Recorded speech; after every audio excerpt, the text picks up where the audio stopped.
Welcome to the Bringing Intimacy Back show, where intimacy is real. If you desire to intimately connect with yourself, significant other, children, family, friends, community, and higher power, then this is the show for you. We explore intimate topics, inspiring life stories, spirituality, and insightful tips on strengthening relationships.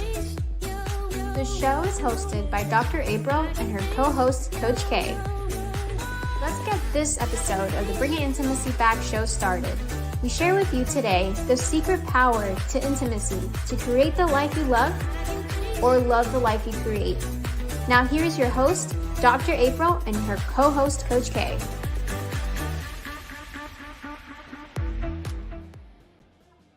Welcome to the Bringing Intimacy Back show, where intimacy is real. How are you doing, Coach K?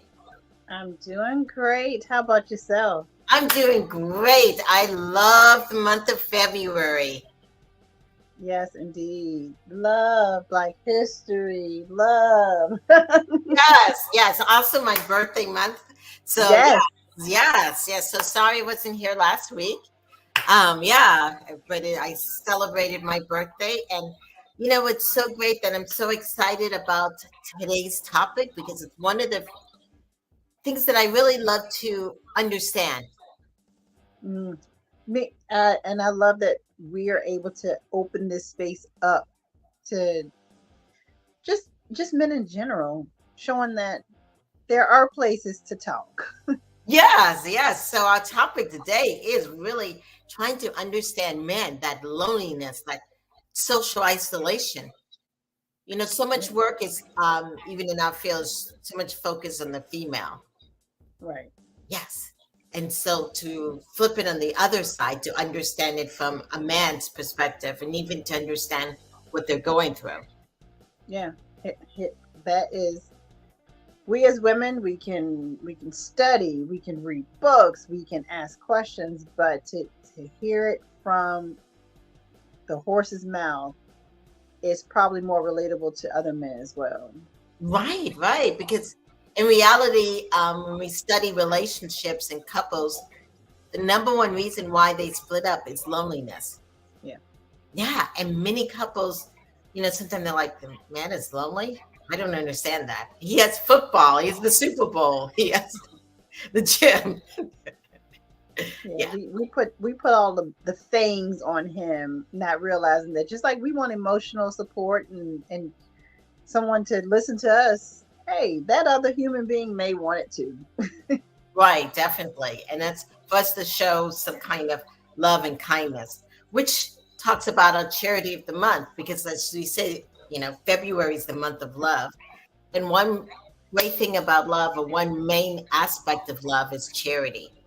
And so there's a great organization that is the Love and Kindness Project Foundation, which is a great organization because it highlights every act of love and kindness, and even that random act of kindness. Mm-hmm. Yeah. And like they say, part of what they say is kindness is free. And who doesn't like something that you can just do, give, receive for free? No strings attached. Right, definitely. So we had their website up, and so if you're thinking about it, please, and even just in the month of February, do a random act of kindness for someone, because kindness can go a long way. And as we relate it back to the topic, kindness in your relationship can go a long way. Absolutely. Yes. And so if you're out there and you're like, oh, I'm in a relationship, I'm struggling, I don't know if the man loves me, not love me, or men, you're like, oh my gosh, I'm giving so much and I'm not getting anything in return, this is the show for you. We'll be back in a moment to discuss men, loneliness, and social isolation with our special guest, Jason Lange. We'll be back in a moment. Life can be overwhelming sometimes. We think we are a burden to others. We think that it's better to hide it and suppress our hurt, but it's not. As Cave Coral Therapists, we will provide you with quality, confidential counseling services in a relaxing and peaceful environment. Talk to a professional today. Book an appointment on www.cavecoraltherapist.com or call 239-565-6921. Welcome back to Bringing Intimacy Back. Hi, Jason. How are you doing? I'm doing great. So excited to be here. Yes. I'm so excited to have you on the show, Jason, because you are, as you put it, a certified no more Mr. Nice Guy coach. That's right. Yeah. Awesome. Yes. And so you've created a organization where you coach men and guide men in creating more clarity in their life purpose and relationship. Yeah. I support men in, learning to lead in life and love and create sustainable relationships and be connected to their purpose and, just feel alive. Right. And so your title of no more Mr. Nice Guy. I mean, I'm thinking, aren't we looking for nice guys? Tell me, Sure. Yeah. what does that mean? So, yeah, that actually comes from the work of one of my mentors, Dr. Robert Glover, who wrote the book back in the 90s. And it's one of those kind of phenoms where every year it sells more copies than the last. And what it's really speaking towards is, amongst the many challenges we'll talk about today for men, one of the ones that I certainly experienced and a lot of men have come across is we're not really given many models for what healthy masculinity is. So a lot of us in our family of origin, with their fathers, our communities, whatever that might be, the Me Too movement, have seen plenty of examples of pathological or harmful masculine in men. Mm-hmm. And as a correction to that, particularly in the last 40 years, a kind of movement for a lot of men was to try to become the most safe, trustable, easy, kind men we could be. And the impulse is amazing. But often the problem is for so-called nice guys, we end up having no boundaries. Mm-hmm. We rarely stand up for our own wants and needs. Sometimes we're not particularly truthful or forthcoming with what we actually need in our relationship, which doesn't give our partners many opportunities to actually connect with us. And in a sense, we prioritize other people over ourselves. And in the long run, that harms everyone in the relationship. So the idea of no more Mr. Nice Guy, it's not to become a macho jerk or anything, but it's to balance, to know that, hey, my needs and wants and interiors matter too as a man. Mm-hmm. How does that compete against the social phenomenon of alpha male? Yeah, totally. Well, that's part of the reaction, right? That a lot of us men, we talk a lot these days about the patriarchy and its impact on women and the feminine, and it's real. Less talked about is it's just as damaging to men. There's this whole set of expectations that we're expected to fulfill to be considered a man, right? It's literally, they call it the man box. You either check the boxes and you're in it or you're not. And for a long time, alpha male, qualities were pretty heavily ascribed to the man box. And if you didn't have those qualities, you were considered less of a man. But those same qualities are often, what can be so damaging to our partners, to children, to the environment when the masculine is disconnected from its heart in particular, which is something the alpha man can do, can cause a lot of harm. And so a lot of guys, again, saw that I don't want to be that kind of alpha man. So I want to be more sweet, more sensitive, more tuned, more caring. But the danger in that is then we can very easily disconnect from our power, our needs, and our ability to actually lead, in the world. So for a lot of men, the nice guy's kind of a reaction to the alpha. The problem is neither of those are sufficient in the modern day to create a really thriving life as a man. So we're looking to get more into let me show you all how to work in this gray space. Instead of trying to be too black or white, guys are learning to be in that gray space. Totally. So much of the work for a lot of men these days is to realize you can be strong, grounded, present, and still sensitive, attuned, caring. It doesn't have to be this either or between power and the heart that so many men kind of get stuck in one or the other, when there's this whole new capacity that's emerging. And has to be practiced, truth be told, for us men of, yeah, I can be in my emotions and not collapse in them, not be too overly needy. But I also don't have to dissociate from them and pretend like I have no needs and I'm just too tough. I don't need any help, because that doesn't help anyone, right? In the end, and those men end up suffering. So it really is the leading edge is, how to be open and sensitive and in touch with our power, our sexuality, our wants, our needs, our ability to move towards what we want in our life. Mm-hmm. Yeah. Most of the people that watch our show are probably in their 30s. And they're dating and trying to figure out, men. And some of these men, how can I put it? When they were growing up, they were told they couldn't cry. They couldn't get upset. Totally. Yeah. Yeah. How do you help these men who maybe they don't have the role models? This is, I mean, it's like a widespread problem right now. I mean, in the work you two do, you've probably heard it and seen it just in the world, whether it's a man or a woman, stop crying. Just that thing that stop crying, that gets drilled into a lot of kids, but I think particularly men, that teaches us that what's happening inside ourselves isn't important. Our interiors don't matter. Right. And again, we got to be tough. We got to be bold.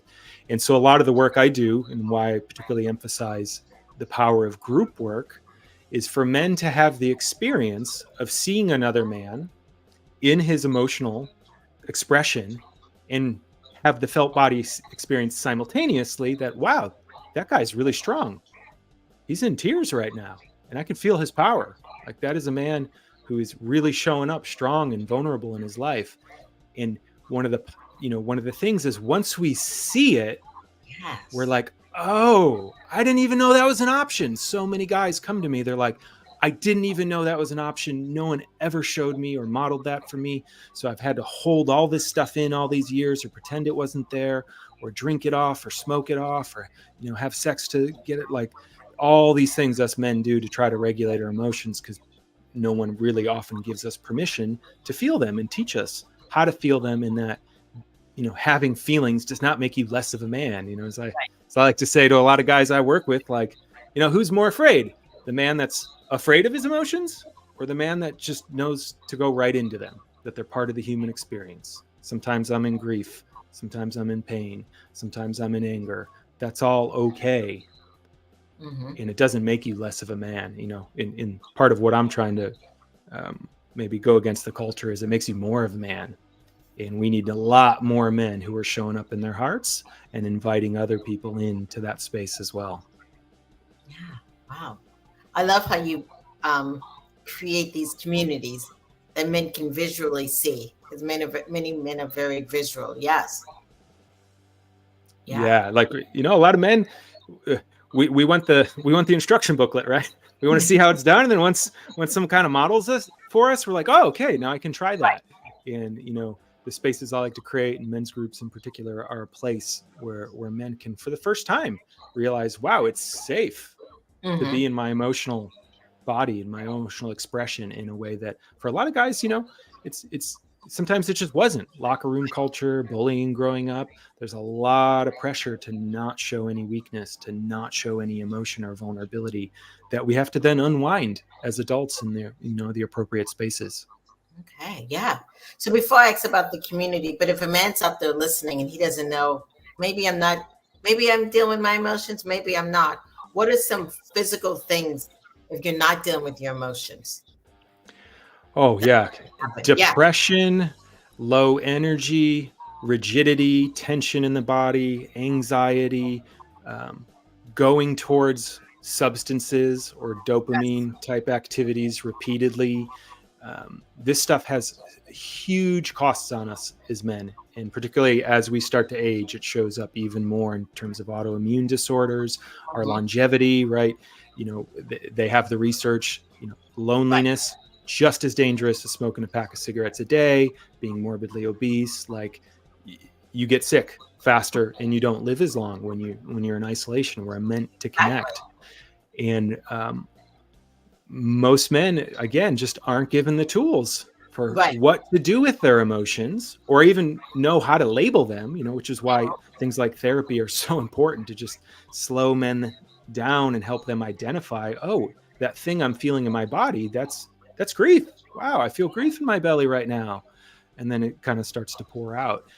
But when we don't have that, most men just reach for the medicines that our culture says are okay, which primarily are booze, smoking, porn and masturbation, cigarettes. Like, these are the outlets a lot of guys have that ultimately don't help. You know, they can kind of be that short-term band-aid, but they don't address the pain underneath that. Once it moves, like I've seen, you know, in work I've done with men, it's like a block of ice thawing, and suddenly someone comes back alive. There's just like vitality in their soul, in their spirit, in their presence again, because energy's moving and it's not just stuck.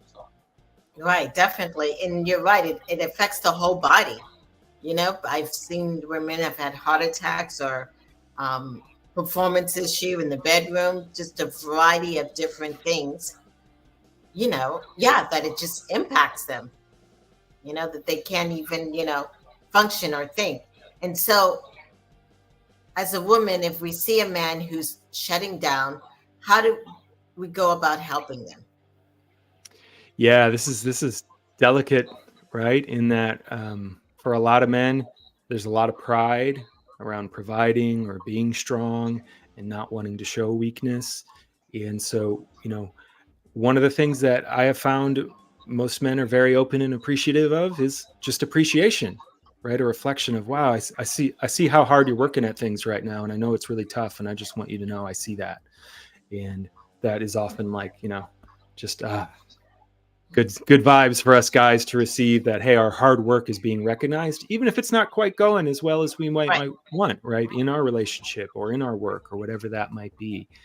And this is where, you know, it does get a little harder in that encouraging a man to, hey, you know, what other men do you have in your life to support you? I see you're holding a lot.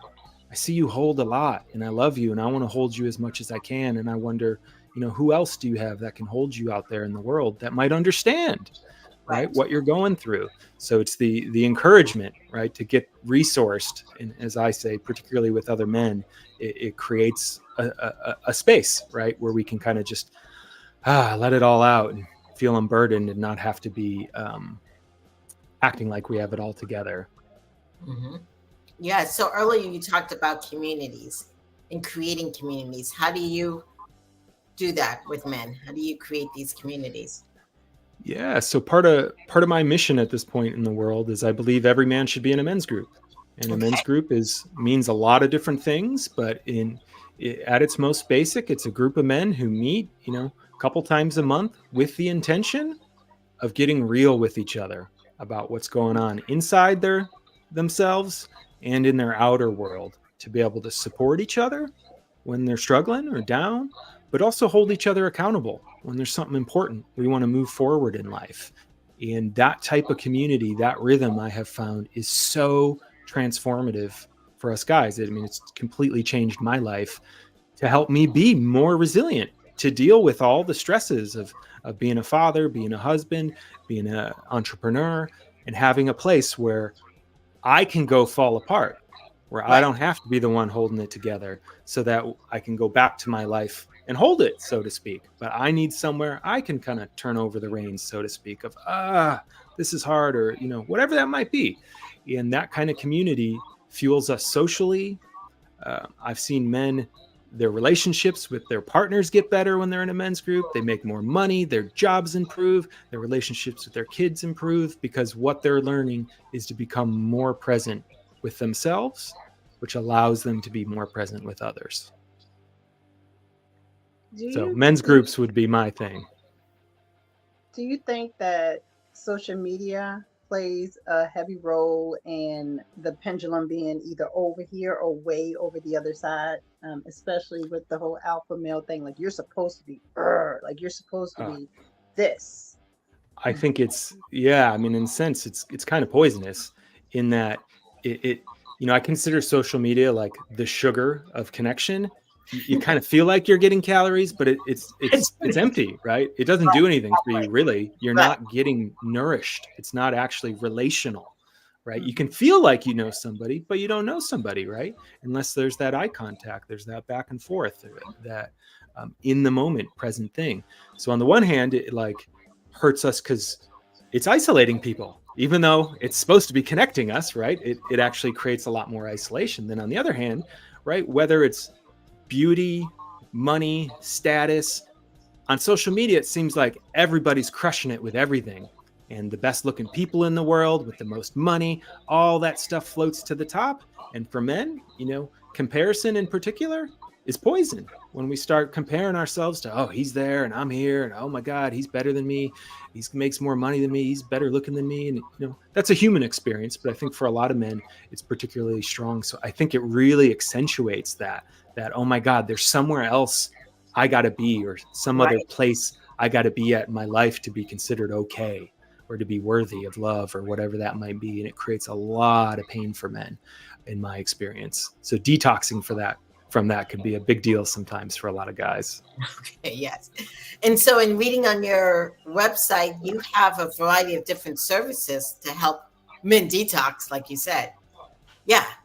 Tell us about that. Yeah.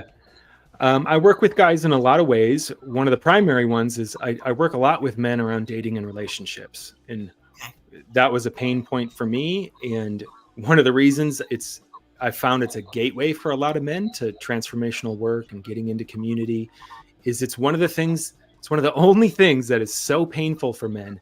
They will get up off the couch and try something different, right? That something didn't work out with a date.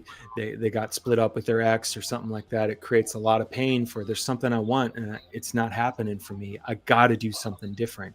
And that one in particular, I found is a good doorway for men that I want to have a different experience in relationships, right? Either I'm always fleeing it or they're fleeing me, or, as you two know, right? Relationships are so great because whatever pattern you're stuck in, it's going to keep showing up in the relationship until you do the inner work to make that shift, right?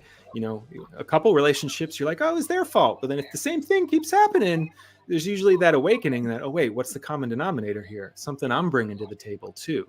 And so for a lot of men, that's a big opening. So I work with a lot of guys and have a men's group just around dating and relationships. How do we become present, integrated, authentic men who are in touch with our sexuality, but are in touch with our hearts at the same time, and know how to show up and lead in powerful ways that, man or woman these days are really craving in relationships. So we can, bring the intimacy back. I love what you're up to right? Yes.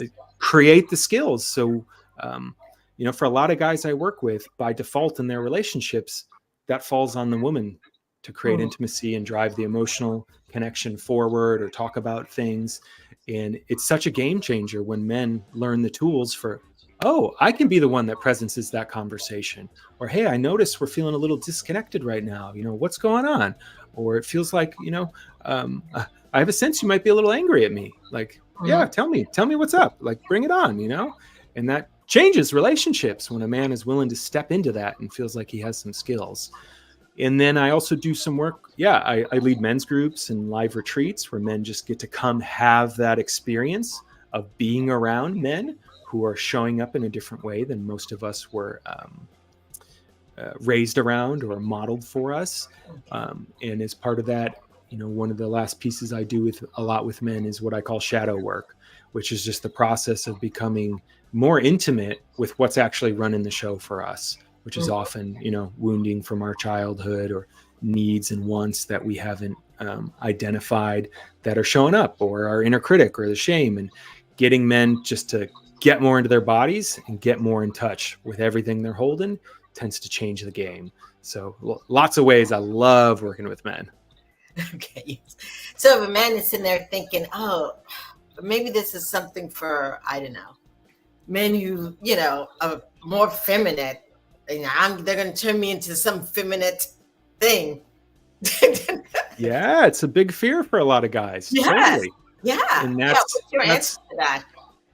That's part of what's such a struggle right now is we have so few models of what that looks like. Culturally, sometimes I point to Dwayne Johnson as like, hey, that's a guy who's very in touch with himself. He plays with his daughters. You can tell he's big, he's tough, but he's got a lot of heart, right? And that starts to short circuit guys, in some sense. So sometimes I just try to point to these archetypes. I'm a big fan of, I know everything's so divisive these days, but there's just a heartbreaking speech Obama gave towards the end of his term, where there had been another school shooting, and he was just on there in tears, just fully in tears, heartbroken. Total man, though. You could just feel his devotion and dedication and just righteous anger that this was still happening. And I'm like, that's an example. Those are tears, but you can feel the power there.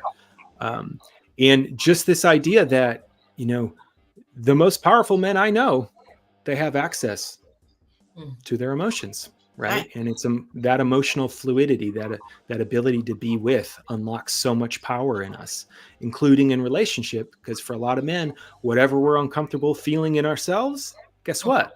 We get really uncomfortable when other people feel it around us, whether that's our intimate partner, our family members. If they're grieving, we're like, I don't know what to do with that. I got to fix you or get out of here or whatever that might be. As we increase our ability to be with our emotions as men, we're able to be totally present with people around us in different ways. And I'm telling you, guys who do this work, they make more money. People trust them more. They get more dates. Things change so fast. And there's so much power on the other side of really getting in touch with ourselves and getting both connected to ourselves and other men. Wow. Yeah. Amazing. Yeah. And so I'm just thinking about your retreats. How long are your retreats? For men? Yes. Yeah. I have a couple different ones. I have one that's about 3.5 days. Okay. I have one that's 4 days. And that's an opportunity to just come in and get embodied, get connected to other guys. There is something unique, I think, for how a lot of men bond. We bond by doing stuff together. And so a retreat is like, it's a way to channel that into more depth and connection, that we can still be doing hard things together, but we're bringing our interiority online. And it's a place where men can experience that, this whole idea that, wow, when a man steps into his vulnerability, that is actually really strong. It takes strength to open. It takes strength to be vulnerable. And as we see that, it starts to connect. And live retreats are one of my favorite places to do it, right? Because there's just, you just get so much connection at the same time. And they're fun, right? Guys get to do fun stuff in beautiful places and travel a little bit. It's a win-win to me. Yes, awesome. And I'm just thinking, as you feed into these men and they go back into their environment and they feed into groups there, also into their children, which is yes. And so we're building up. Totally. One of my favorite things about part of what I get to do is sometimes the check-ins I get from guys on the other side of doing some deep work or being in a group or going on a retreat. Like, I just had the best afternoon, with my daughter or son ever. And we talked in a way that we've never talked before. And suddenly something's opened up there. And I tell a lot of guys, you want to change the culture of your family. You want to change what you're passing along to your kids. Do the work on yourself. That's how they're going to absorb it. They're going to see, oh, wow, mom or dad, they're changing, they're growing. And wow, dad knows how to cry, or dad knows how to get angry. And I still trust him. He's still powerful. That's how we learn this stuff. And we need it modeled to us. So it's one of the greatest gifts I think men can give their kids, is to start their inner work journey. Yeah. I think I want you to even repeat that, because that was so powerful. What's the greatest gift men can give their children?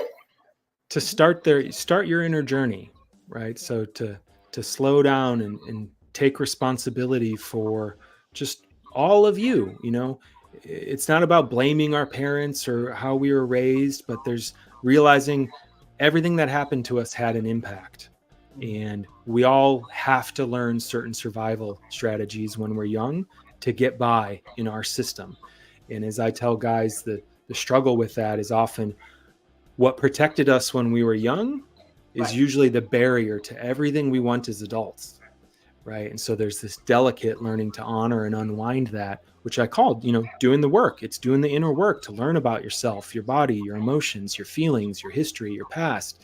And as you do that, things change in your system and how you show up in relationships. And that is such a huge gift to our children in particular. For some guys I work with, when they decide to step in, and sometimes it's the first time they've cried in their life, or for some guys, the first time they've ever expressed anger in their lives. There are men that goes back generations. It wasn't just them that did that. It was their father. It was their grandfather. It was their great-grandfather. There's ways of being that get passed down the family line. So when a man's willing to step in and say, you know what? The buck stops here. We're going to do this differently. I'm not going to just replay the scripts that I was given to me. And that takes a turning inward. And that's what can be such a gift to our children. Yeah, I'm guessing that gift goes both ways eventually, because if you're the model, then because our parents they look at us as well, and so even if dad, who is probably a baby boomer, that definitely was in that age of what are you crying for, suck it up buttercup, so being able to see their son do something different, they may start to model that. So I think that's awesome that it can swing both ways. It's so cool when we see that happening. People feel it, right? People can feel it when we start to transform in that way. They feel our presence differently, and they can feel us open and alive more. And sometimes, our parents aren't alive, or our grandparents aren't alive. And I like to think it's still a gift to them, because they didn't have the opportunities. Sometimes they didn't have the resources or access to the healing modalities or therapies, but we do. So we're doing that work, not just for us, but for them and everything they had to suffer too. Amen to that. Yeah. So if people out there listening and they want to connect with you. Yeah, the best way to check me out is you can go to my website, evolutionary.men. So it's not .com, but it's .men. And I'm on Instagram as evolutionary.men as well. And I have a podcast and run some men's groups and have my retreats. And you can kind of just, plug in and get a vibe for what's possible in terms of a different type of relating in community with men. All right. Definitely check him out. www.evolutionary.men. Yes. It's been a pleasure to have you on. You're welcome back anytime. Yes. And thank you so much. Thank you. Yeah. Thank you too so much for having me and for doing what you do. Intimacy is super important to me. And a lot of us just don't have the training. So it's amazing to have two like you leading the way to create spaces that, hey, we all want that. We're all craving it. So thank you. Thank you. We'll be back in a moment. Improving intimacy everyday expressions is all about you and your partner. Opportunities for intimacy are scattered endlessly within every second of life you create together with your partner. Everyday expressions will educate you and open your eyes to just how great your relationship could be with a little TLC. Improving intimacy everyday expressions provides a true baseline for the strength in your relationship you've been looking for. If you're looking for a romantic idea to make your partner feel special this Valentine's Day, this is a perfect book for you. Available in Kindle, Audible, and paperback. Welcome back to the Brilliant Intimacy Show, where intimacy is real. Wow, Coach K, that was amazing. Yeah, powerful. Yes. Yeah, I love everything. It was very insightful and very informative, and very helpful for the guy that is out there saying, I want that, but I never knew where to get it. And now there is a place. You're right. And he does it online and retreats for them to go and, of course, experience it, which is wonderful. It is. Yes. So what's coming up next? All right, we have some great shows coming up in the coming weeks. So on February the 8th, we have 10 best date night ideas for unforgettable evenings. That'll be with Dr. April and myself. On February the 15th, we have Spice Up Your Love Life, Sexercises for a Fun Time. That is also with Dr. April and myself. And then on February the 22nd, we have Intimacy and Demisexuality with Love Atia. Can't wait to hear that one. Yes, and definitely great show. So if you've been listening and you really missed part of it, definitely go back and listen to this about the importance of men, their emotions, and how we have a resource now and a place for them to go and get connected. Definitely, because emotional intimacy is everything. It's the juice of all the other intimacies. So If you're struggling with that and with your man, or he's struggling in himself overall, yes, definitely check out Jason Lange. So this has been the Bringing Intimacy show, where intimacy is real. I'll see you guys next week. Bye, everybody. Thank you for listening to today's episode of Bringing Intimacy Back, where intimacy is real. You can also find us at bringingintimacyback.com, LinkedIn, Facebook, Instagram, Twitter, and YouTube. Dr. April Brown's 7-book series, Improving Intimacy, is now on Amazon. We'll see you next Thursday at 3:30 p.m. Don't forget to follow, share, and subscribe.